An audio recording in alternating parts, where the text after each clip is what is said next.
বাইকের যে hydraulic break oil যেটা থাকে, এই যে দেখতেছেন, এটা কিন্তু রিপ্লেস করতে হয়। এটা কত হাজারে রিপ্লেস করতে হয় এটা কিন্তু আমরা কেউ জানি না। এটা সম্পর্কে বিস্তৃত আলোচনা করব, আমাদের পাশে থাকবেন এবং শুরু থেকে শেষ পর্যন্ত দেখবেন।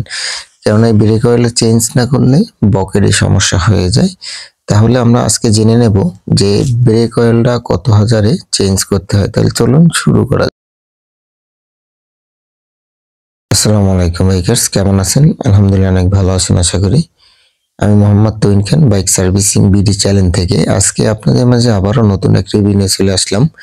আজকে আমি যেটা নিয়ে আলোচনা করব সেটা হচ্ছে হাইড্রোলিক ব্রেক। হাইড্রোলিক ব্রেক যে আপনারা প্রেস করেন, আপনার ব্রেক হয়, এটার ভিতরে যে একটা অয়েল থাকে, এই অয়েলটা যে চেঞ্জ করা লাগে সেটা কিন্তু আপনারা জানেন না এবং অনেক টেকনিশিয়ানই জানে না। তাহলে আমি এটি সম্পর্কে আজকে আপনাদের সামনে তুলে ধরবো। এই ব্রেক অয়েলটা কত হাজারে চেঞ্জ করবেন, আর চেঞ্জ না করলে কি হয়, আর চেঞ্জ করলে কি হয়। তাহলে আমাদের সাথে থাকুন। আর যদি আপনি আমার চ্যানেলে নতুন হয়ে থাকেন তাহলে অবশ্যই চ্যানেলে সাবস্ক্রাইব করবেন, আরো 10 জনকে শেয়ার করবেন। আর যদি কিছু জানার থাকে তাহলে অবশ্যই কমেন্ট করে কমেন্ট বক্সে জানিয়ে দেবেন, আমি আপনাকে অবশ্যই রিপ্লাই দেব। আর যদি আপনারা আমার ফেসবুক পেজে আসুন তাহলে অনেক খুব ভালো হয়। আমার ফেসবুক পেজটা আমি শেয়ার করে দেব ডেসক্রিপশন বক্সে, ওই জায়গা থেকে আপনারা লিঙ্কের মাধ্যমে ঢুকতে পারবেন। যাই হোক, এই যে ব্রেক অয়েলটা থাকে, এই ব্রেক অয়েলটা দেখেন এর ভিতরে কিন্তু কালো হয়ে গেছিল, দেখছেন? 13,000 কিলো চলছে, কিন্তু কেউই জানে না যে এটা চেঞ্জ করতে হয়। দেখেন এর ভিতরে কিন্তু পুরো সাদা।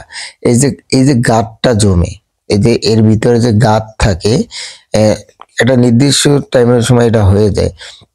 ধরেন আপনি যদি রাপ ইউজ করেন সেক্ষেত্রে আপনার 500 কিলোতে চেঞ্জ করবেন, 500 কিলোতে ব্রেক অয়েলটা ফেলে দিবেন।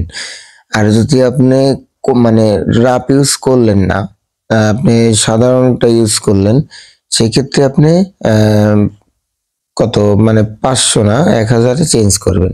ঠিক আছে? এর ভিতরে দেখছেন কত পরিমাণে ময়লা। এই ময়লাগুলো এখন আমি পরিষ্কার করে দিলাম। তা আমি কিন্তু ব্রেক অয়েল আবার ওর ভিতরে প্রবেশ করব। এই দেখেন ব্রেক অয়েল কিন্তু দিয়েছি, কিন্তু এটা কিন্তু কাচের মতন পরিষ্কার। এরকমেরই পরিষ্কার রাখতে হবে যদি আপনি ব্রেকটা স্মুথ রাখতে চান।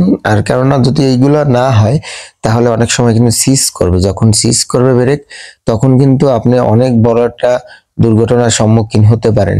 এজন্যই আপনারা অবশ্যই যদি রাপ ইউজ করেন তাহলে 500 কিলোতে, আর যদি রাপ ইউজ না করেন তাহলে আপনি 1000 কিলোতে চেঞ্জ করবেন, অবশ্যই চেঞ্জ করবেন।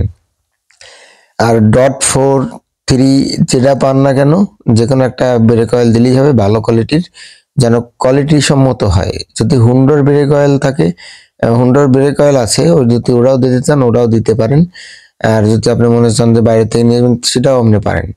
এখন দুটোই ভালো হবে ইনশাল্লাহ, সেটা চিনে নিতে হবে। তাহলে আমার ভিডিওটা কেমন হয়েছে অবশ্যই কমেন্ট বক্সে কমেন্ট করে জানাবেন। তাহলে আজকে এই পর্যন্তই, ভালো থাকবেন। আশা করি নেক্সট ভিডিওতে দেখা হবে।